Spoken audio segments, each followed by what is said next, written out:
అంటే మొన్న జగిత్యాల్లో కేసీఆర్ గారు మాట్లాడుతుంటే 40 లక్షల మంది లైవ్ లో చూసిండ్రు. అదే సమయంలో అదే ప్రాంతంలో రేవంత్ రెడ్డి గారు మాట్లాడుతుంటే కేవలం 4 లక్షల మంది మాత్రమే చూసిండ్రు. మళ్ళీ ఇక్కడ వరంగల్లో రైతు సంగ్రామ సదస్సు నిర్వహిస్తే 20,000 మంది రైతులు పాల్గొన్నారు.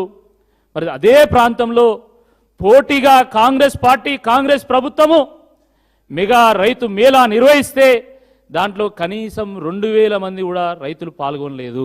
అంటే బీఆర్ఎస్ పార్టీ వాదనను 100 మంది వింటా ఉంటే కాంగ్రెస్ వాదనను ఈరోజు 10 మంది కూడా వినడానికి సిద్ధంగా లేరు. ఈ అక్కసుతోనే ఈరోజు కేటీఆర్ గారి మీద కేసులు పెట్టేటువంటి ఒక ప్రయత్నం చేస్తా ఉన్నారు. సిగ్గుండాలే.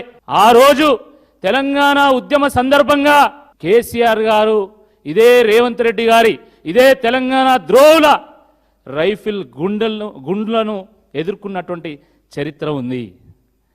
మరి అలాంటి కేసీఆర్ గారి వారసుడు తెలంగాణ అభిమాన నాయకుడైనటువంటి కేటీఆర్ గారు నువ్వు కేసు పెడితే భయపడతాడా? ఇంత అమాయకంగా కాంగ్రెస్ పార్టీ ప్రభుత్వం వివరిస్తుందని చెప్పి ఎవరు కూడా భావించలేదు. కానీ ఈరోజు బీఆర్ఎస్ పార్టీ మాట్లాడితే వాళ్ళ గుండెల్లో రైళ్లు పరిగెడుతున్నాయి. అందుకనే ఈ రకంగా చిల్లర వ్యవహారాలు చేస్తూ ఉన్నారు. ఎప్పుడో 2022 మేలో రైతు డిక్లరేషన్ ఇచ్చింది మీరు. మీ ప్రభుత్వం వచ్చి 2.5 ఏళ్ళు అయింది.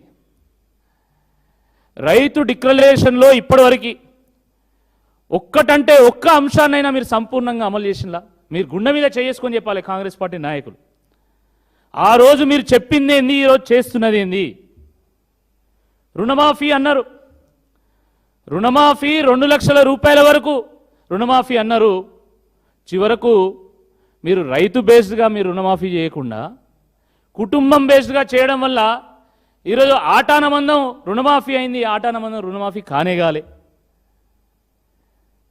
రైతు బంధు కేసీఆర్ గారు కేవలం ఎకరానికి 10,000 ఇస్తున్నాడు. మేము వస్తే 15,000 ఇస్తామన్నారు. ఏమైంది?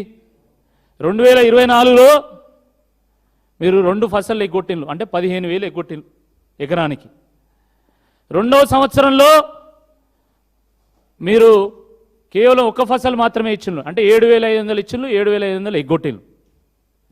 ఇంకా ఈ ఫసల్లో బిచ్చగాళ్ళకి వేసినట్టు ఎకరానికి ఒకసారి ఇస్తాము, ఇంకో ఎకరానికి ఇంకోసారి ఇస్తాము అని మొత్తానికి ఎకరం ఉన్నోళ్లకు 2 ఎకరాలు ఉన్నోళ్లకు ఇప్పుడు రైతు బంధు చేసిండ్రు. మిగతా వాళ్ళకు జాడ లేదు.